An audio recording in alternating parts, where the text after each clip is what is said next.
Hi kids, and welcome back to today's Hubkids.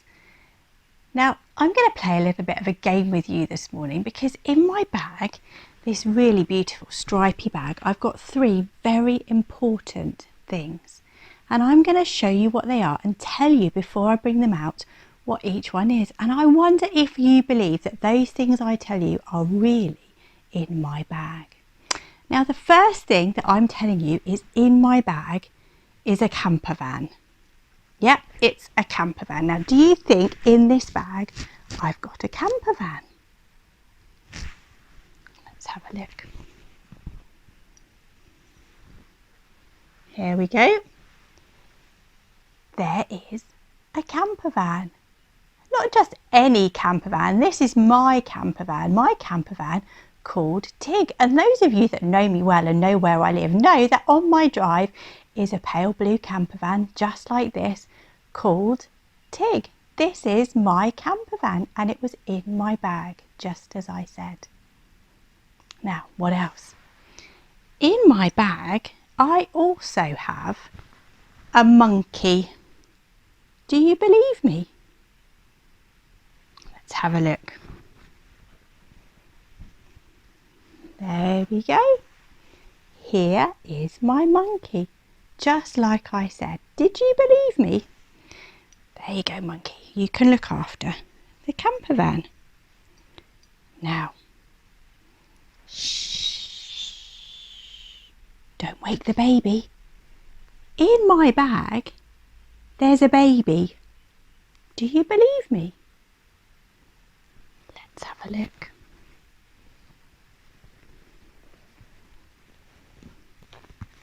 There we go, just like I said. This is my baby with one of the dresses that I used to wear when I was a baby. Not just any baby, just like I said, there was a baby in my bag.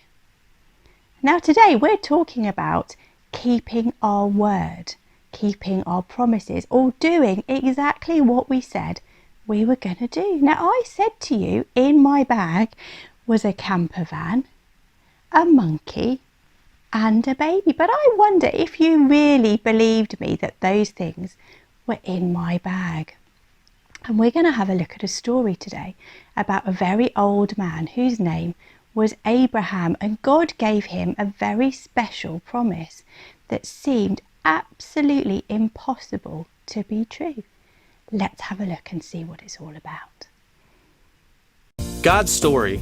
God's promise to Abraham. So part of God's story is about a promise God made to Abraham, and it begins like this. Once there was a guy named Abraham. He had a wife, Sarah. They didn't think they could have any kids, which was a major disappointment because they really wanted a family. But little did Abraham know that God had a very special plan for him. When Abraham was 75 years old, God promised to give him kids, and one day God would send the rescuer through his family. All God asked was that Abraham and Sarah leave their home first and follow him.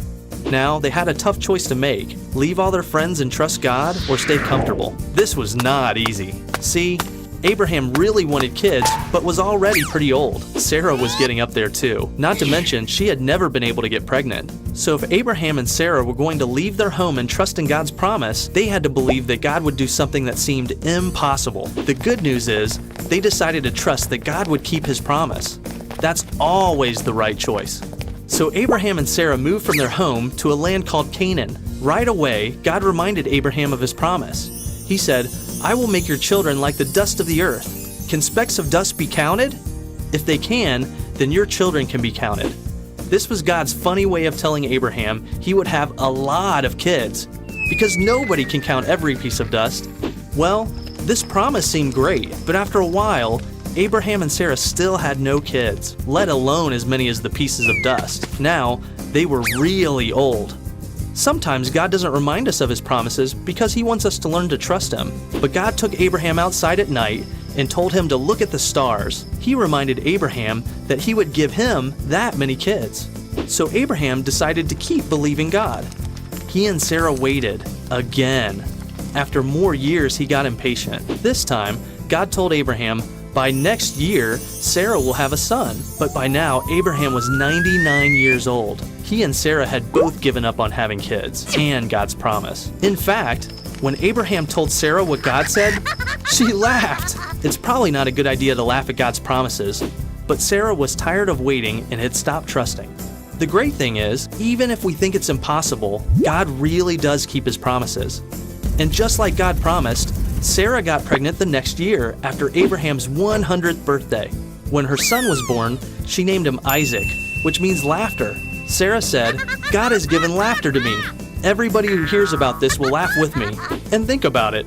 A really old lady having a baby is pretty funny. God kept his promise to give Abraham and Sarah a son. Even though they didn't think it was possible, it was easy for God because he can do anything, including giving old people babies. And remember how God was going to give Abraham as many children as the stars in the sky? Well, Isaac grew up and had children who had more children who had more children. This kept going and going and going. And guess who eventually was born in Abraham's line? The rescuer himself, God's son, Jesus. All because Abraham followed God and trusted God to keep his promise. And that's the story of God's promise to Abraham. So in case you missed it, here's the quick version. Abraham and Sarah were old. God promised to give Abraham kids. Abraham and Sarah waited. They got impatient. God reminded them he keeps his promises. Abraham and Sarah waited more. They got impatient again. God told them Sarah would have a baby. Sarah laughed. She had a baby. Jesus was eventually born into their family. God always keeps his promises. And that's a part of God's story.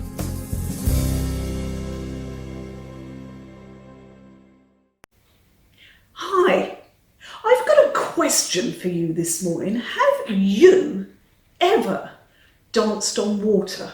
Yes, danced on water. And if so, how did you do it? I've got some pictures here, and one of them shows someone dancing on water. So let's have a look at them and see if we can find the right one. So this is the first picture. And this is a picture, I think it's a picture probably of someone jumping into water rather than dancing on water. You can see there's a space between them and the water. They're kind of somewhere above the water. So that's not dancing on water, is it? So what about picture number 2? What's that? Now this is someone who's not so much dancing on water as he's in the water. Maybe he's dancing, but he's certainly not on the water. It's difficult, isn't it? Because you can't really stand on water, you sink. So that's not dancing on water. What about picture number 3 then? Now, this is a picture of someone in a boat. And I guess you could think if someone was in a boat or on a raft or a float and they were dancing in that boat, then maybe you could call that dancing on water. But it's not really dancing on water, is it? Because there's something, the boat or the float or the raft, in between you and the water. So that just leaves picture number 4. Let's hope that that's got the picture of someone dancing on water. But here's a clue. Watch this and see if you can work out how someone can dance on water. Stars when you shine, you know how I feel. Scent of the pine, you know how I feel. It's a new dawn, it's a new day, it's a new life for me. And I'm feeling. The Greatest Show on Ice returns. Dancing on Ice starts Sunday the 17th of January on ITV and ITV Hub. How did you get on? What did you think? Did you guess ice skating? Well, then you are right. You see, water is a liquid and you can't stand on the liquid or dance on the liquid. You will sink. But when you freeze water, it becomes ice. It becomes solid. So if you go to an ice rink where the ice is kept really cold and solid, you can stand on it, walk on it, and dance on it. So, dancing on water, dancing on ice. Well done.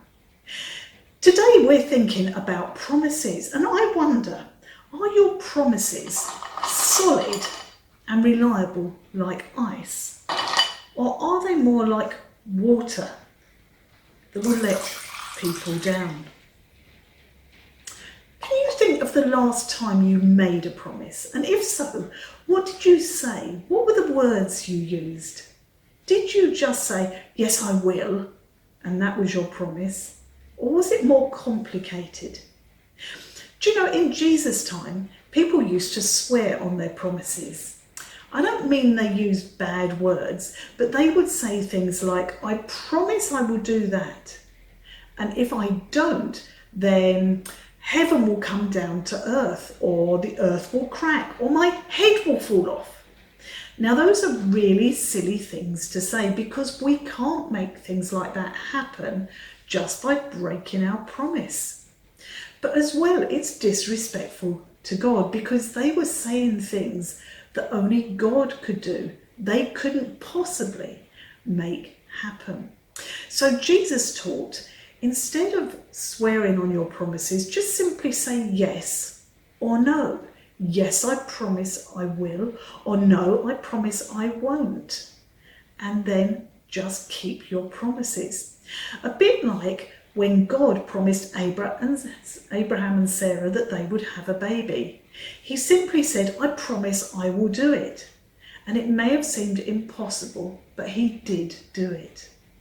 So this week, think about promises.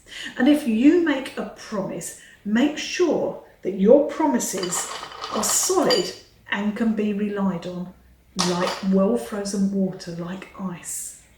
Simply say, yes, I will, or no, I won't. Mean it, and really importantly, do it. Hello kids, would you trust me if I was to tell you that I can make a beautiful flower just using these strips of paper? For this craft you will need a glue stick, a pen, a ruler, scissors and 12 strips of paper, all of them 2 centimetres wide. 8 of them should be approximately 30 centimetres long, or the length of an A4 piece of paper, and the other 4 would be good to cut down to 26 centimetres. And then to mark the middle you'll need to measure 12 centimetres in from each end, and then each of these 4 will just need the ends cut off at an angle like that. So start with your 2 short strips of paper, then put some glue between the 2 marks on this one, and then stick the other short strip in the middle just like this. Then you'll need to put a bit of glue here at each side of the middle, and then take 2 more strips and put them like that. Try to get them equal and leave a little bit of space in between the strips. Then you put glue here and here and here and here, and then slip that through so that this is on top of the yellow, underneath the blue, and then on top of the yellow. Try to get it centered as best as you can.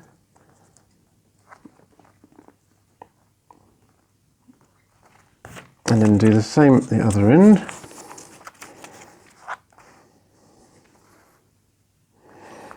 Press it down. Then you need a glue on this corner, and then bring that over and this over and glue these corners together.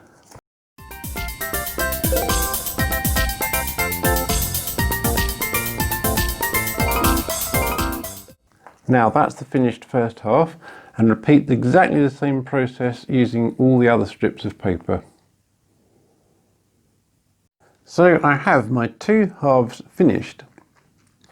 The second half, it's placed on top of the first half like this at an angle, and then we tuck one of the short ends in like this, but we need to glue first,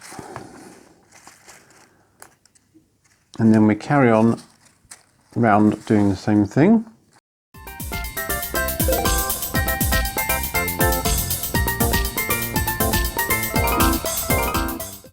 And then we turn over and repeat the same process with the other 4.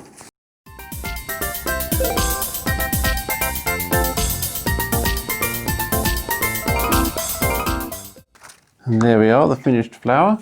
And here's another one I made earlier on using different colours. So kids, just as you had to trust that I could make a flower from these strips of paper, remember that God always keeps his promises.